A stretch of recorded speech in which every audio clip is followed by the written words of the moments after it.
Hey everybody, it's Tara Lake in Philadelphia. Okay, so I made a video just a moment ago about being a superhero, and I talked a little bit about my grandmother, and I mentioned my show. So I have a pop-up show. I'm actually going to tell you about it. So it is on March 20th. I'm doing the show actually in honor of my grandmother's birthday. There is a story that I want to tell about my grandmother, and I got to tell it this summer with a storytelling group based in Chicago. Awesome people. How y'all doing? And I don't think I've performed it since. And actually the summer and fall ended up being really strange. So I didn't get a chance to perform it again, but I will be performing it this week. And I just wanted to I wanted to say that our stories are so important. The way that we tell them and who we tell them to really matters. If you have stories in your life, in your family, in your history, that particular event will be a story of my grandmother. I'll also have several poems that I'm reading. It's called 4 poems, but it's gonna be probably a little bit more than 4. But yes, so reading some pieces and also sharing some songs, some soul singing, because I don't do a lot of soul singing or R&B singing or jazz singing.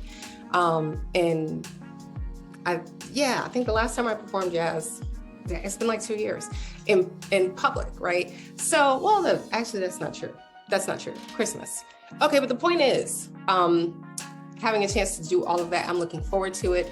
It is an intimate show, a small show for like safety and for other reasons as well. But it's just going to be a small show in I guess that's the Fishtown area, and it is happening on Sunday. So I would love to see you. If you have questions or if you want to find out if we have any like promotional tickets left and all that kind of stuff, you can inbox me, okay? But yes, find a way. So, not everybody is goofy like me and stands up on stage and tells stories, and I get that.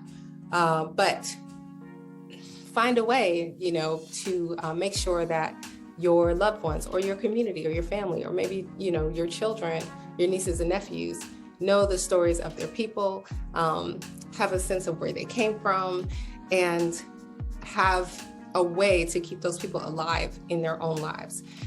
So it's interesting because when I started telling these stories of my family, especially about the matriarchs in my life,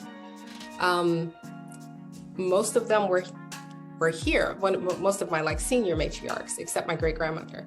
But I lost my great-aunt in the time since I began telling that story. I've now just lost my grandmother, and it just reminds me of how precious it is to be able to tell these stories and to keep these memories, these beautiful lives alive in us, okay? So yeah, I think that's what I wanted to say about that. I love y'all. Okay, have a good one. Bye.